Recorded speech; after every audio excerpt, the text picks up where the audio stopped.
I usually say the words separation from God for all eternity. It's describing hell without using hell.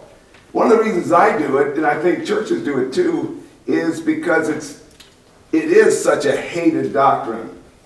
I don't want to push people away by saying the word hell, but I can describe it by saying it's separation from God for all eternity, which it is, and we'll see that in a minute.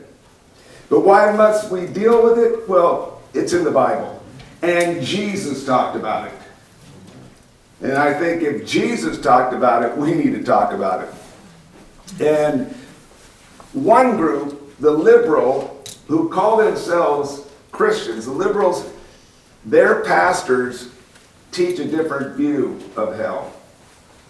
And so let's look at some of the views that they have of hell. Also, these are also views that non-Christians have in talking with them and talking about eternal punishment in hell. They share these views. Now, this is what a lot of people think hell is God is, with his thumb, is just doing this to the people, and he's just having a blast torturing people, and that is not really what's going on. And we'll get a chance to see what that really is in the Bible. First off, let's look at a liberal pastor. We can call him a progressive pastor, Rob Bell. How many are familiar with Rob Bell? Yeah, he's pretty famous, but his theology is pretty sad.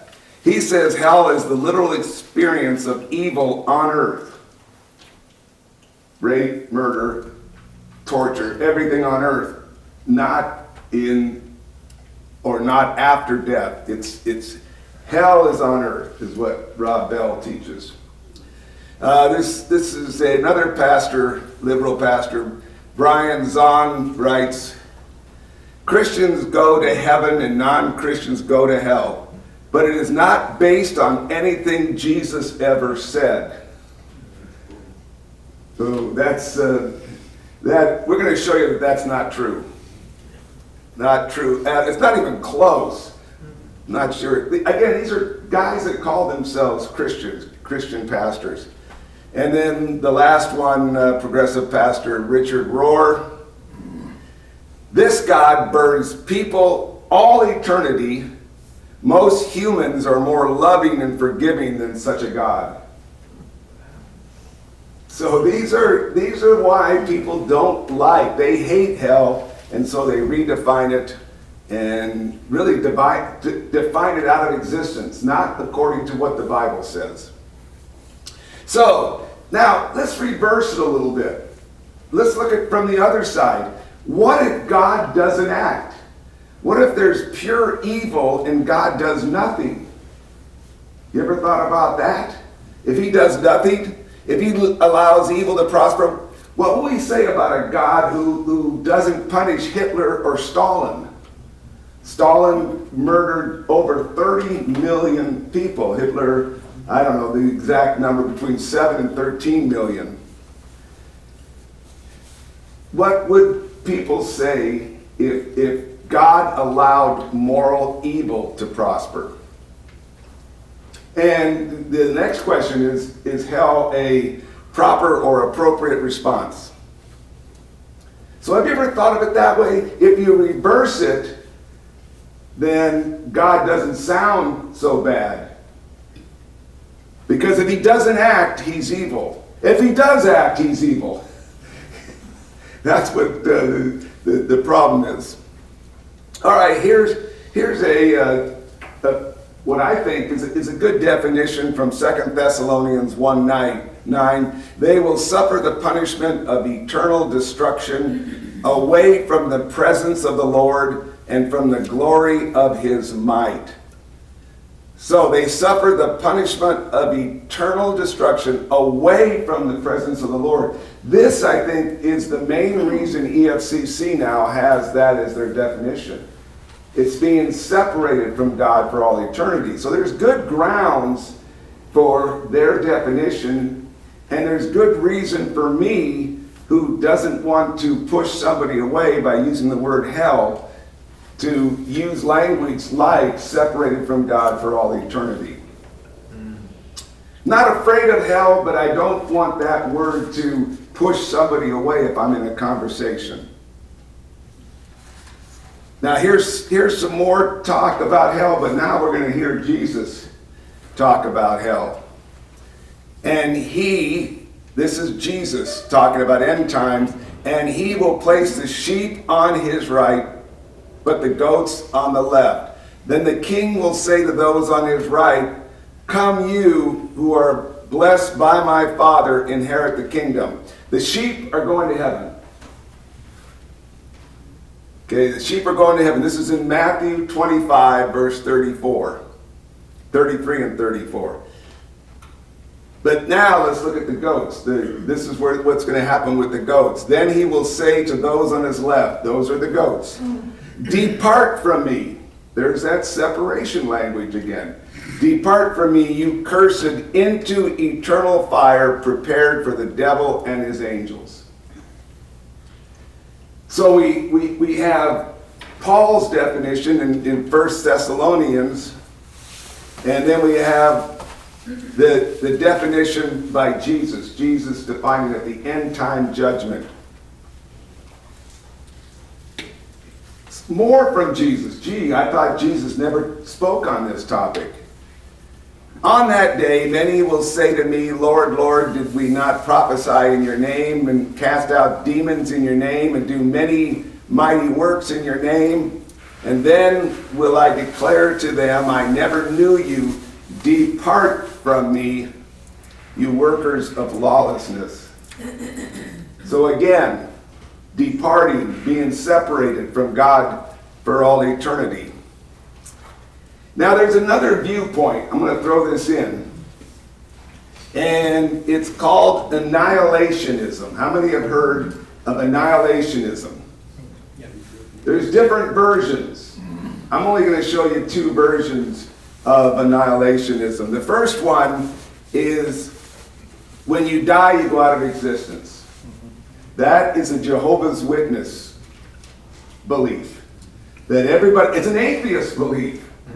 All atheists believe that when you die, you go out of existence. So do Jehovah's Witnesses. However, if you become a devout Jehovah's Witness, you will be brought back to life on a paradise earth. Whereas the 144,000 will go into heaven. And everybody else, and so when they come to your door, they are promoting the paradise earth. Because the limited number, the 144,000,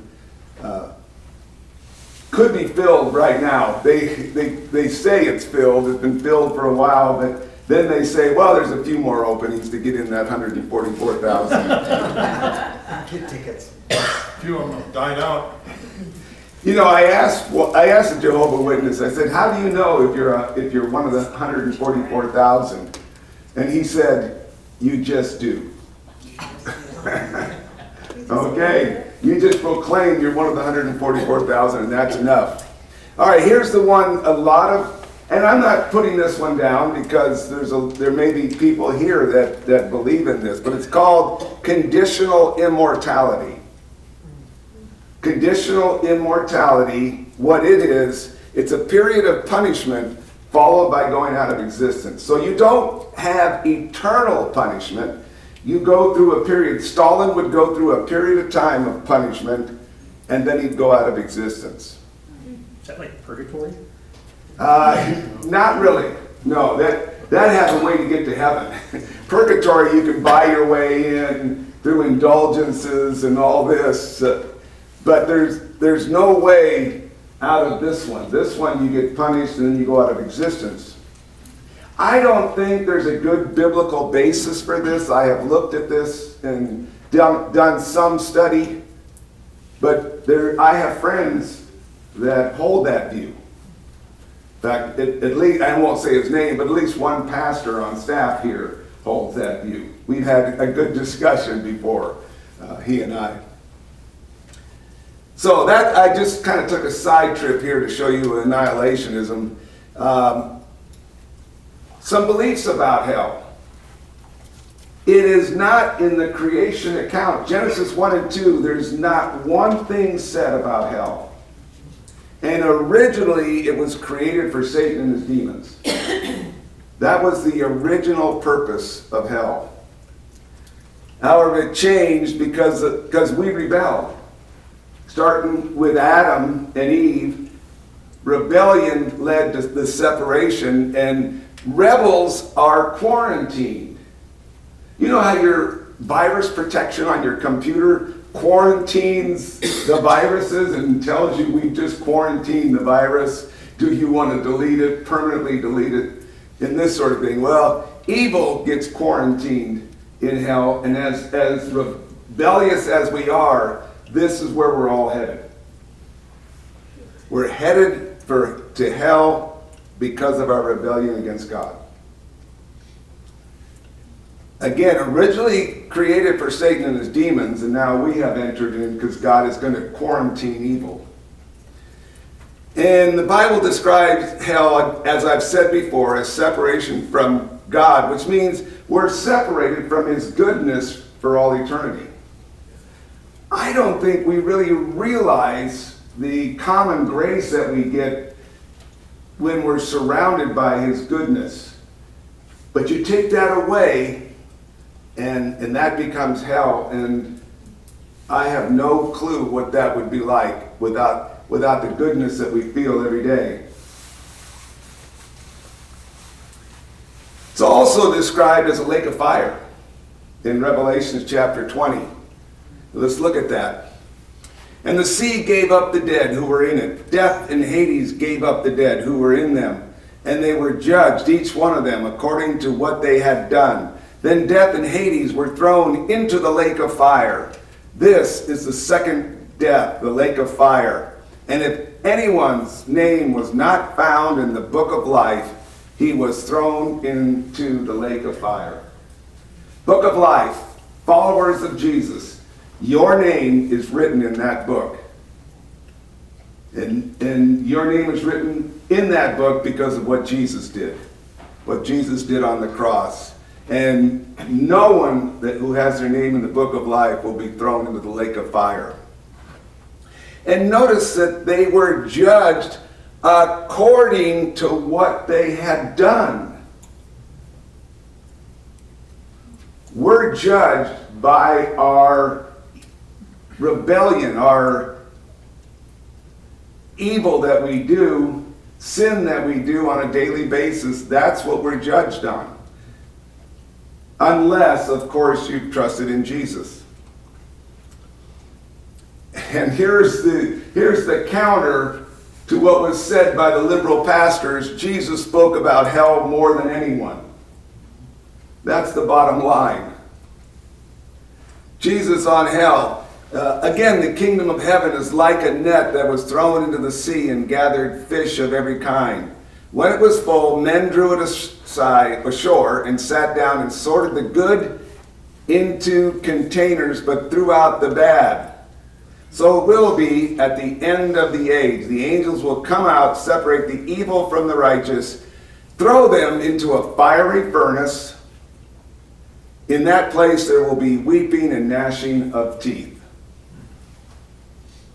Does not sound like a place this we'd ever want to be in. This is part of the motivation we should all feel in sharing with our friends, neighbors, and relatives.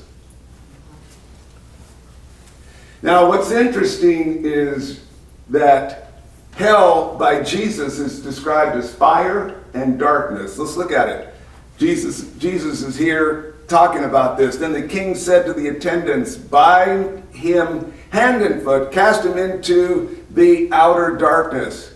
In that place there will be weeping and gnashing of teeth. So, utter darkness.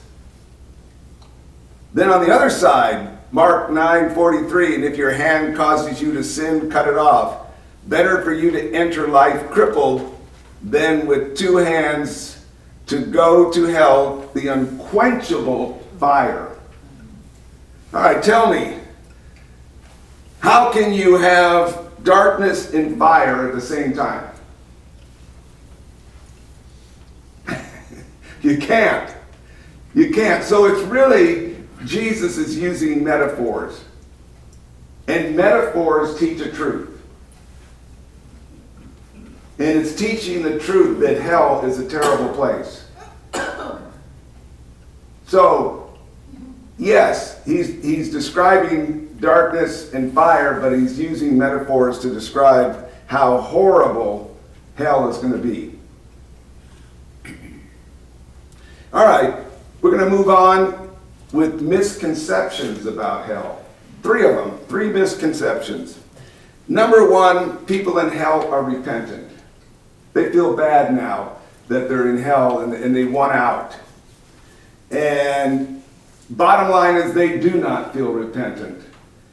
In fact, the gnashing of teeth that Jesus described going on in hell, those are the people that are gnashing their teeth. It refers to defiance and anger. In Job 16:9, God is gnashing his teeth at the Jews. Or at Job, excuse me. And Acts 7:54, the Jews are gnashing their teeth at Stephen when Stephen confronted them. So it's anger, it's defiance, and it's aimed. This is what the unbelievers do. They gnash their teeth in hell. In fact, C.S. Lewis says the gates of hell are locked on the inside. Isn't that a great statement? They're locked on the inside. God will not force anyone into heaven. A debate happened, and this one debater who was arguing against Jesus and God, he said to his opponent, he said, "My grandma was a wonderful person. Are you telling me that my grandma is in hell?" And the other debater said, "Sir, if your grandma rejected Jesus, rejected God, God will not force your grandma into heaven." Ooh, what a comeback, what an answer. God does not force people into heaven. And as C.S. Lewis said, the gates are locked on the inside. And remember the story in Luke 16, Lazarus and the rich man? And the rich man gets separated, this huge separation that happens. Lazarus is with Abraham, and the rich man is suffering in hell, or Hades, as is said in that account. And he pleads with Abraham, "Send Lazarus to warn my brothers. Send him." He doesn't ask to get out of hell. Isn't that interesting? He did not say, "Abraham, get me out of here." He said, "Go warn my brothers." And what did Abraham say? If he didn't believe the prophets, that Moses and the prophets, he's not going to believe if someone rises from the dead. God is obvious. God will hold anyone accountable. And if they reject God, reject Jesus, they're going to be in hell. So the first one is done. Let's go to the second one. The devil is in charge of hell. Another misconception. Here he is, man. Come on, come on into hell with me. Join the fire. Join the fun. Well, Matthew 25, Jesus separates the sheep and the goats. So hell was not created for people, but eventually it becomes a place for the goats. And again, it's to quarantine evil, namely the devil and his angels. But unbelievers, the devil and his demons, will be separated in hell forever. And Satan is not in charge of hell. He's being punished. You know who's in charge of hell? God.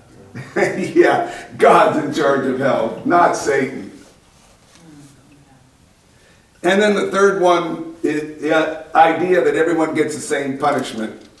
You know, as believers, we don't get what we deserve. We get grace. We do not deserve grace. We're getting what we don't deserve in mercy. We get mercy. We deserve punishment, but we're not getting what we deserve. This is as believers in Jesus Christ, we don't get what we deserve. And for the unbeliever who thinks good works are going to get you there, it doesn't work. Good works are what are expected. You're expected to be good. You're expected to do right. And Paul writes, "For by the works of the law no human being will be justified in his sight, since through the law comes the knowledge of sin." Justified, declared not guilty. You will not be declared not guilty for works. And the greater the sin, the greater the punishment.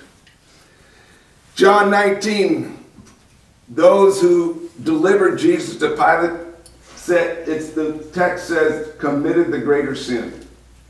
Matthew 11, Jesus condemned unrepentant cities. They will receive harsher judgment than Sodom, is what it says. And murder versus anger with another person. Matthew 5:21. You have heard it said to those of old, you shall not murder, and whoever murders will be liable to judgment. But I say to you that everyone who is angry with his brother will be liable to judgment, and whoever insults his brother will be liable to the council, and whoever says you fool will be liable to the hell of fire. Anger is a sin, unrighteous anger. But murder is worse. Murder is worse. It's God's justice system. What Stalin did is worse than what anybody we know did. And here's an interesting statement. No one goes to hell for not believing in Jesus. Is that true? No one goes to hell for not believing in Jesus. You know why people go to hell? Sin. You go to hell because you're a sinner, because you have broken God's law. Remember, Revelation 20 said they were going to be punished for what they had done. It doesn't say they're going to be punished for not believing in Jesus. They're punished for what they have not done. However, Jesus is the solution. He's not the problem. If Michael is a doctor and he can cure you of your cancer and you don't go see him, you decide, I'm not going to see him, it'll cure itself, and you die. Did Michael cause you to die? No, that's the same way with Jesus. If you don't come to Jesus, you can't blame anybody but yourself. All right, so in review, hell was never in the creation account. It was originally for Satan and his demons. Because of a rebellion, we entered in. Hell is the separation from all the goodness of God. It's a terrible place. It's fire, it's darkness. It has different descriptors that say that you don't want to go to hell. And Jesus spoke about hell more than anyone else. And remember, people are not repentant in hell. They're there for a reason. They chose to go there. Even though they may not even believe in it, they still chose to be separated from God. Devil is not in charge of hell, and each sin carries a different weight according to what the sin is. They're not all the same in God's economy. And you don't go to hell for not believing in Jesus. You go to hell because of sin. You need just to avail yourself of the doctor who can cure you. That's what you have to do. Well, I still remember when I mentioned hell to my dad. I looked at his face, and I've never seen so much horror. I still can see it. I'm looking down, and he was frightened out of his wits at that moment. He was reacting to my description of hell.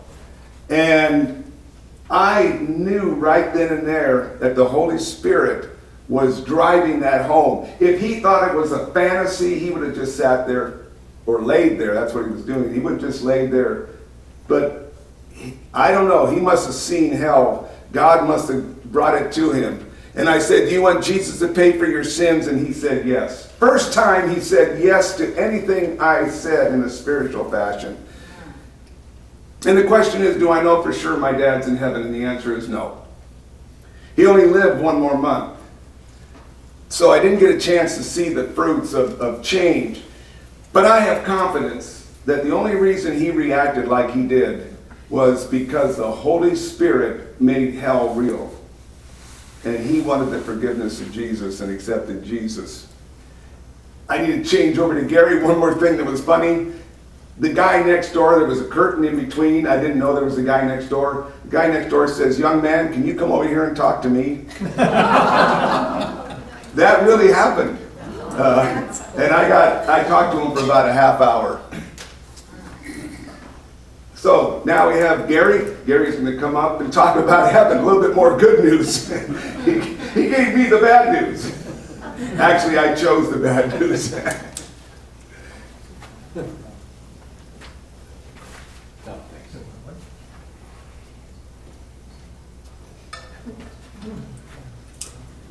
This is going to, okay, that sounds all right.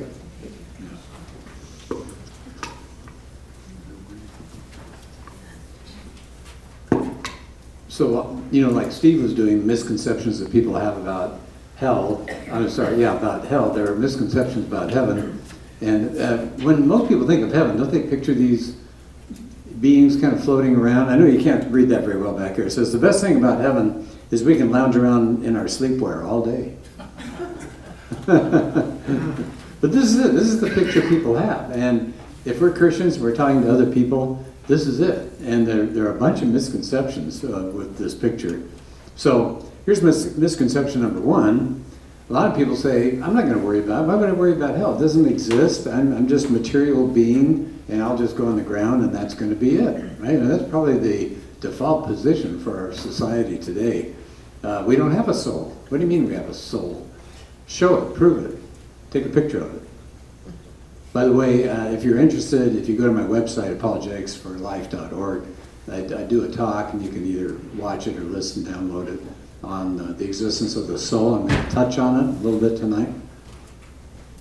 But we've got like good reasons to believe there's a soul. Yes, it's true, we can't measure it, we can't weigh it, we can't look at it in a microscope, but we're going to go through these four things quickly. If you want more depth, I've got that talk that's just on the soul. So these are 4 pointers, at least, you could say, toward the idea that there's something more to us than just this physical body. So let me ask you, you've been in the class, and you've heard us before. Some of you have been here more than just this session, these 4 classes before today.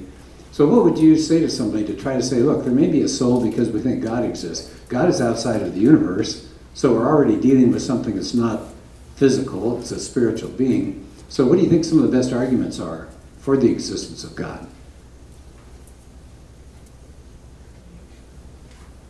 Creation of the universe. Okay, the universe has a start. Now all scientists agree with that.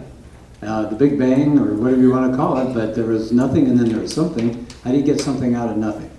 Right? Something outside the universe has to bring it into existence. What's another good argument? We're created in His image.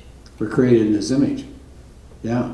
Well, we have a lot of attributes that, for example, a machine doesn't have.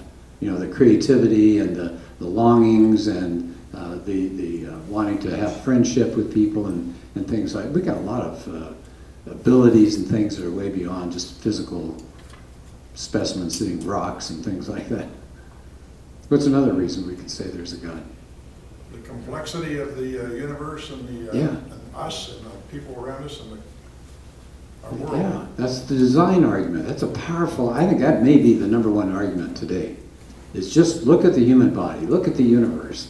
So much has to happen exactly right or we die. The universe, needs to be exactly the way it is. It's amazing. There's something as simple as how fast is the universe flying apart?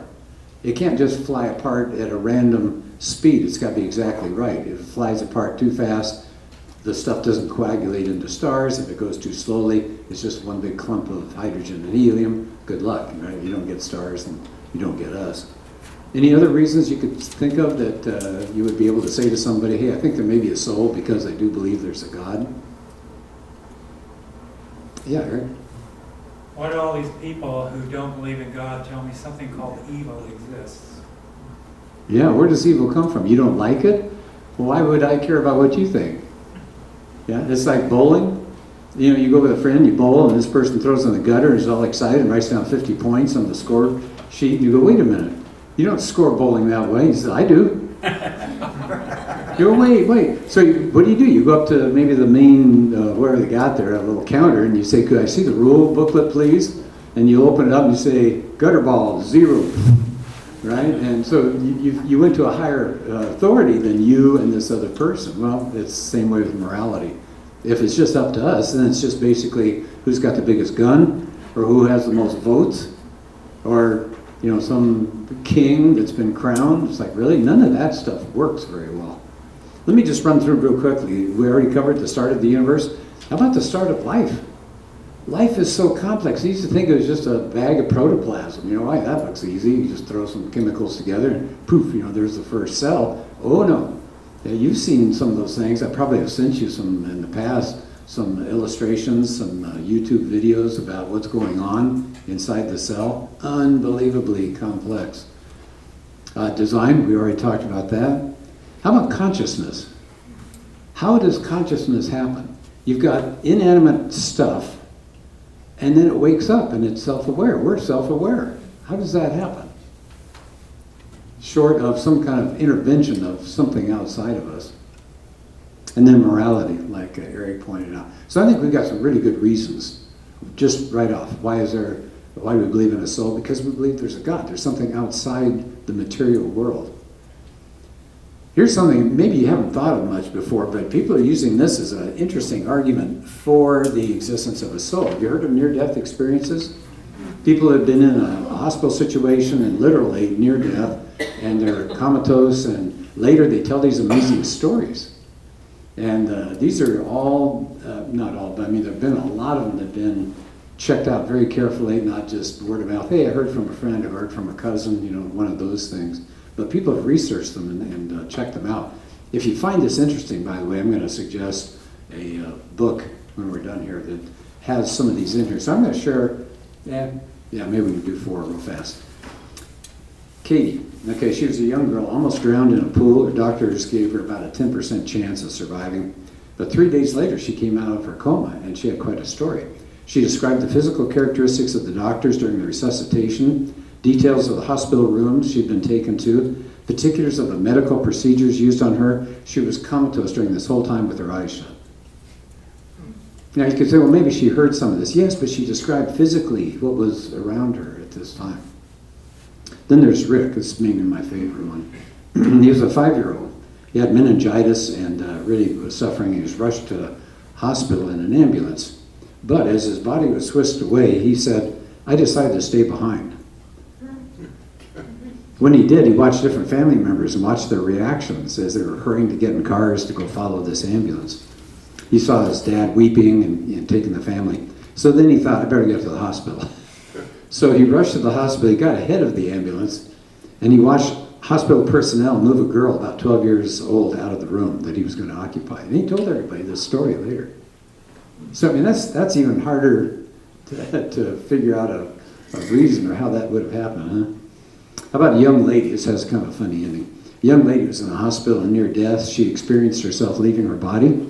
Visited her relatives were waiting in another room out there, and she witnessed her brother-in-law saying, I guess I'll stick around and see if she's going to kick the bucket. So later she recovered, and she confronted her brother-in-law. I bet Thanksgivings after that were a little bit dicey, huh? And then one more, and by the way, these are just a few. There are just many, many more. A blind chemist. He'd been blinded a year earlier in an accident, but he was able to correctly report visual details surrounding his near-death experience. He's blind. Now, is that ultimate, absolute proof? Is everybody happy and they walk out here going, okay, now I know there's a soul? No. But you know what we're doing is building a cumulative case, some of this, some of this, some of this, and you put it together, it becomes really strong.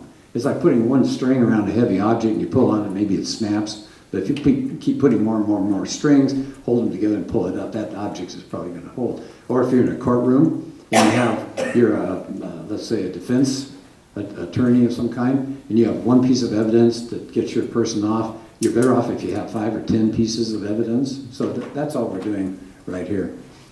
So I will move on, but I think that's really interesting. How about this? Here's another reason to suggest we have a soul. Why? Because I think every one of us believes we do have free will. You decided what you wanted to do this morning. You decided what you wanted to do this evening. You decided things your whole life. But if all we are is matter, just flesh and blood circulating, then we do not have free will. Why? Well, if all we are is matter, then it's just chemicals running around in our brains. We don't have any control over that. You can't say, I'm going to turn a chemical on, I wish I had more. Right? You just do those things that your body tells you to do. But nobody really believes this. I mean, think about what we said. Steve mentioned Stalin tonight. Do people say, well, he just had bad chemicals? Nobody says that. They say he ought to be punished. This guy was awful. Or Adolf Hitler, do we say, well, yeah, he killed a lot of Jews, but it's just, brain wasn't as well adapted as other people. Nobody says that. Nobody tries to offer excuses. On the other hand, people that do heroic things, we honor them. We give them holidays or, whatever. They get parades and things like that because they were willing to do things above and beyond. But why would we honor them? If all we are these chemicals running around, it's just the chemical that made you go into a burning building and pull somebody out. Right? So the whole idea of punishment is gone. No, nobody buys this. I mean, they may talk about it, but it doesn't work. You have free will. That means you have something besides chemicals. How about authorities? I think this is kind of fun. Authorities who have talked about the existence of souls. You'll be surprised, some of the authorities. Again, this is just a real quick run through, but there are more. I looked at we were getting the San Diego Union some time ago before they went really political. I mean, I won't say which way, but I said, I'm not going to pay for this paper anymore. But they had a really good piece before I dumped the paper. And it was a big meeting they had down at San Diego at the Naval Medical Center. They had hosts, hosting a bunch of people coming in from all over the U.S. to talk about good care for naval personnel. And here's what they said. We need to have alternative treatments for these vets. We're coming in, we're saying, what hurts, what's wrong, move your arm, okay, you need whatever, aspirin or something like that. And they're saying this was not helping them very much. And one of the people there said, we need to tell people, stop thinking of your body as a thing. Now think about what that's saying. That's the materialistic view, isn't it? Again, all you are is just blood coursing through and chemicals and all. You're a thing. But they're saying that doesn't fix people.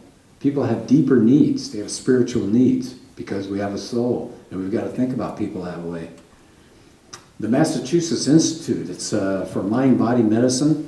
They've done some studies, and they found this is a major reduction. Wouldn't you say 40% is not 3 or 4? 40% reduction in doctor visits when they had people come in as patients, and they gave them not just physical help, they gave them what they call mind-body treatment. So to think about the mind, the soul, as something separate than the body, and that you can do things better if you incorporate that. One doctor at the Navy Hospital down in San Diego, he was hoping, he says, to see a standard mind-body component for all military hospitals. Now, maybe, I hope they get there. This was several years ago. But isn't that interesting? These are people that are doctors. They look at a human body, but they're saying, man, there's something deeper than that needs to be touched. And you get it that way if you start thinking about people as not just a walking meat, right? There's something going on that's a soul. How about some more authorities? Not exactly a Christian organization here, right? The APA. Here's what they had to say. They had a panel several years back, and this is their conclusion. Near-death research, remember we had some of those NDEs. Near-death research points to and provides evidence for a spiritual realm and or life after death. So they don't come out and say Christianity is right and Jesus got it right and there's a heaven. They didn't say that. But I mean, you see, this is a pretty major claim. There's something going on beyond just the physicality. So they said there's some kind of spiritual realm out there. Psychology Today, not a Christian organization. Does the soul exist? Evidence says yes. Okay, I thought that was interesting. Psychology Today. I love using non-Christian sources, to support our position. So notice these are not Christian organizations, because of course they would probably come down on the side of a soul. Some Australian newspaper had this. Scientists offer quantum theory of soul's existence. Now that's interesting, going with the idea of quantum stuff. I saw that article and started reading and I got lost, but that's all right. Roger Penrose was involved in this. Penrose is a big name in quantum mechanics and black holes, and hung around with Stephen Hawking and, that kind of guy.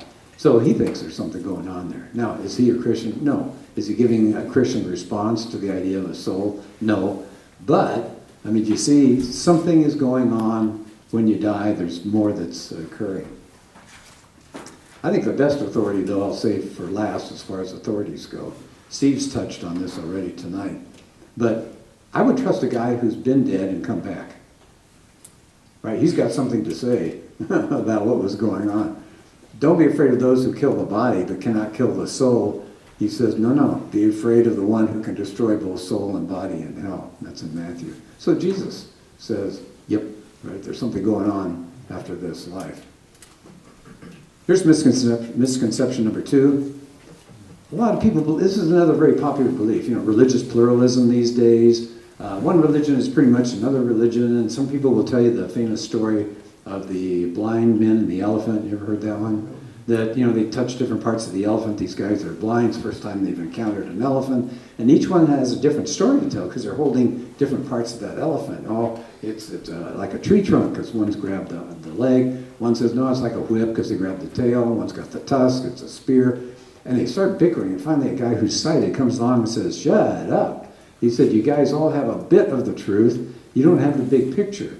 So that, you see, the elephant's God, and all of us religious folk we're all blind, but we all have a piece of the truth.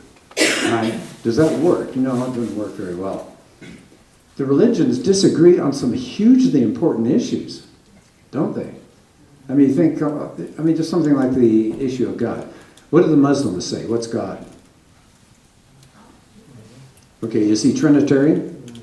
No, he's a solitary God. Does he love people? No. Is he steadfast? No, he's changed his mind. He's done different things. Are you sure of your salvation as a Muslim? No. Right? So, by the way, if you ever talk to a Muslim, they're in constant, quandary. They're not sure what's going to happen to them. What's our problem? Well, for the Eastern religions, we just need enlightenment. We need to be awakened, right, to see what's really out there. This world is, they call it Maya, an illusion. We just have to realize all the stuff that's going on is an illusion. Evil's not real. So you talk to a Hindu and you say, really? The Holocaust wasn't real? Yeah, I think it's a really poor position to be. I'm just saying anyway that there are these differences between these religions. How about the afterlife? Is it the same for all these different groups? No. Steve already talked about Jehovah's Witnesses. No afterlife, right? For the unbeliever, gone. Christians don't say that. How many gods are there? The Hindus say hundreds of millions. Right? Is there one? You can't have one God only and a bunch of gods. You can't die and go to purgatory, and you can't die and be reborn, and you can't die and you can't do all these things these religions say. So the idea that all religions are getting us to the same place, no, they're not. They're each going off in a bunch of different directions. Why is Christianity, now Steve touched on this tonight, so this makes a nice connection. So why do we say that we're on the right road? That it's not our pride. I hope we don't think that. So why is Christianity the one true road? Best describes reality. Best describes reality. Jesus said nobody could come to the Father. So you could take the word of Jesus. It's not us that's coming up with this stuff. We're not trying to be exclusive and narrow-minded. You ever heard that one? You guys are so narrow-minded. No, Jesus was pretty narrow-minded. He said, this is the way you go. And what Steve was talking about, Jesus is the only one. You rattle off all of the savior characters from all these different religions. He's the only one that solved the sin problem. Muhammad didn't. Right? Brahma, you run through the Eastern religions, they didn't solve it. None of the other groups solved the sin problem. Jesus is the only one. So that's why we say, yeah, there is one way to heaven. Here's misconception 3. This is something I think back. I don't know if I don't remember if somebody told me one time, but I had this image in my mind that I was going to float around heaven forever. right? Anybody else kind of, that's the first thing you think of, the picture like I showed you with the little wings and the halo and all, yeah. I think we need to be careful about misconception too, because before Christ, they had to do sacrifices to be able to become blameless and to put their You're sins. talking about the Jews? Yeah. Yeah. So they could enter heaven at some point because Jesus wasn't born yet. So you can't say that Jesus is the only road, he's the only road now. No. Wait a minute, so you don't think he was the road then, just because he wasn't alive? No, they didn't have Jesus as Yeah. a being who's giving them all the teachings. They were relying on the Torah and all the things that were coming to them from God that was given to Moses. And so they had to go through all of those. But the Old Testament, I mean, the New Testament says all those things that happened in the Old Testament were looking to Jesus. It was being credited to them because of Jesus, even though they didn't know that name. Anybody else want in on this too, by the way? I heard some of you guys talking. Steve? Yeah, Abraham in Genesis 15:6 says that he believed God and it was credited to him as righteousness. So you didn't get to heaven through sacrifices, good works. You got to heaven in the Old Testament through Jesus. But Abraham was before the Torah. It doesn't matter. Salvation has been the same. God doesn't change. Salvation has been the same from Genesis chapter 3, verse 16, talked about a Savior is coming. It's predicted a Savior was coming right from the beginning, and that salvation will always be by grace through faith. Our younger versions of ourselves always lack clarity that we get when we're older. And I think that's no different between then and then the time of Jesus. So Jesus on the road to Emmaus sits there and he explains that everything in the Old Testament was looking forward and pointing and a picture of him as well. We can talk afterwards if you want to. Number 3, this whole disembodied idea, we just kind of float around as these winged beings. Jesus is the image. He is the picture of what this future life will be like. So we encountered him in the New Testament after the resurrection, and he's telling them, I'm not a ghost. Come on, you can touch me. Right? I mean, there's a physical element to him there. And he was around a long time, right? Over a month, interacting, eating, hanging out with these disciples. And the good news about that is you go to Philippians, it says Christ will transform our bodies to be like his. So this floating around in space is not it, right? There's going to be a glorified body. It's going to be pretty amazing. Which, as I get older, I'm thinking more and more, that sounds pretty good to me. Here's number 4. Heaven will be boring. I love this cartoon. The guy sitting on a cloud, he says, wish I brought a magazine. It's like a doctor's waiting room for eternity. And I was like, oh. Okay, well, John Eldridge, which I thought was pretty funny. This is one of the 3 books I'm going to recommend. It's called The Case for Heaven. It's one of Lee Strobel's books. Here's what he had to say. We've settled on an image of an unending church service, a sing-along in the sky, one great hymn after another, forever and ever, amen, and our heart sinks. That's it? That's the good news? Now, we would say, yeah, that's part of it, right? I mean, that sounds, I like music in a church service. But the intermediate state goes away. That's just temporary until Christ comes, right? And there's a new heaven, new earth is set up. Time period, I don't know. A lot of people want to give you, years and dates and things like that. But you look in Revelation, and you can see what's going on there. So God comes down. He comes, there's a new heaven, new earth, and he comes and lives here with us. We're not separated from him at all. I mean, and it's life, right? It's earthly life. And we rule. I'll give you a few verses here you can take a look at sometime, ruling the earth. Unhindered fellowship with God. What would that be like? I'm talking to James and John and Peter. I'd like to hang out with Peter because he messed up and I feel more comfortable with him. Place of great joy. You witness the redemption of all of creation. Creation started out so well and it's fallen. We've wrecked creation as well as we've wrecked ourselves. We've wrecked our relationship to other people. But to see all of creation redone, a beautiful place. A place of learning, that's in Corinthians. Useful work, it talks about serving. We're going to do things. It's not sitting around strumming harps. Scott McKnight says this, and this is a good place to wrap up. Heaven will be a place of both worship and fellowship. There'll be a glorious union of delight in God and delight in one another. We have a king, and we'll be citizens of his kingdom who are in a flourishing society together.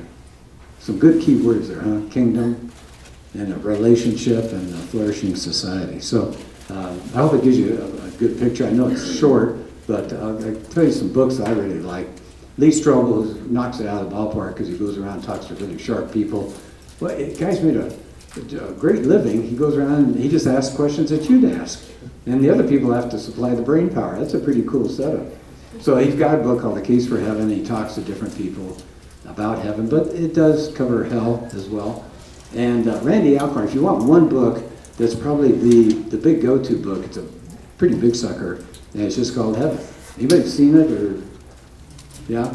Okay. You like it? I mean, yeah. Absolutely. Wow. It is just, it gives you a really big thrill just to see what he's talking about there. And then that part about the near-death experiences and all. J.P. Moreland, pretty well-known apologist and Biola professor, he wrote the book. I put two names up here because my old version is called Immortality, and then they repackaged it, and it's called Beyond Death. And he talks about near-death experiences. He has chapters on hell. He has chapters on heaven. This one is probably a little harder to read. He's a philosopher, and so it can be, it's not a struggle, but I mean, it's just a little bit more brain power behind it maybe than these first two up here.